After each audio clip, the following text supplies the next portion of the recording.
I was married to my husband, Brendan, in 2017. We've been together for like 10 years. We were ready to have a baby. We just bought a house. Very nervous when we actually officially found out that we were expecting, but we were definitely ready for it and super, super excited.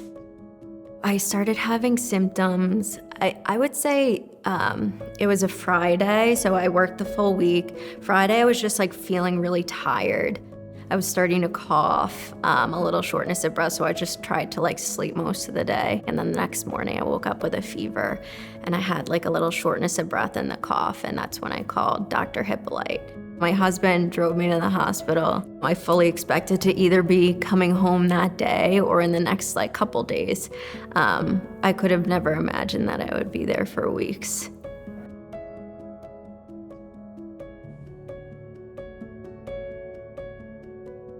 I will never forget seeing her in the bed alone and just being alone for most of the day. And most of the time being short of breath and having difficulty breathing and barely being able to speak. I decided to be her family in the hospital. And it sounds maybe a little extreme in the sense of we didn't have a personal relationship. But as a human being, and definitely as a physician, I knew that she should not be alone.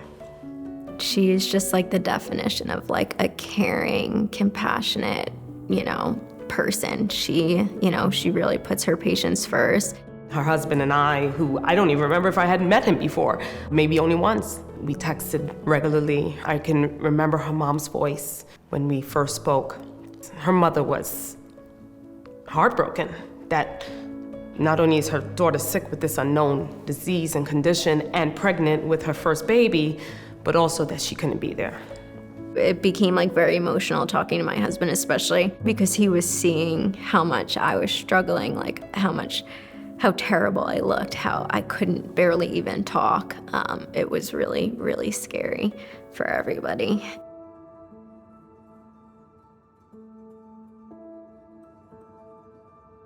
I was so grateful and so happy that she was leaving. We knew that the baby was growing well, so I tried to always push that as something for her to hold on to, that the growth of the baby was great. We didn't believe there would be any direct impact of COVID-19 on the baby. I went into Dr. Hippolyte's office and I found out that the baby was breached, of course. We scheduled a version to try and turn the baby.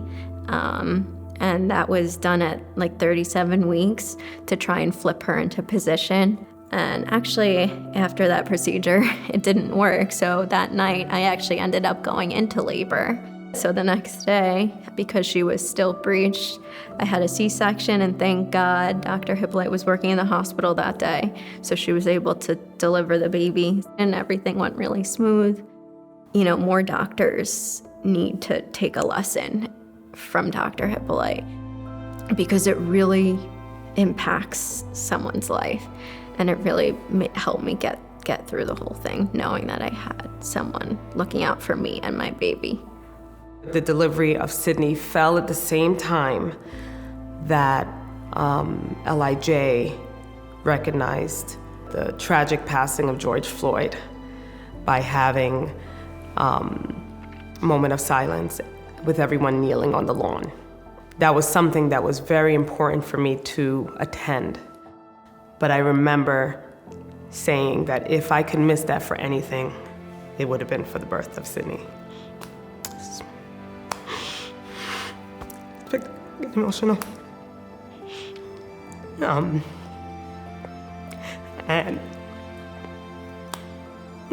I missed it, but it was worth it.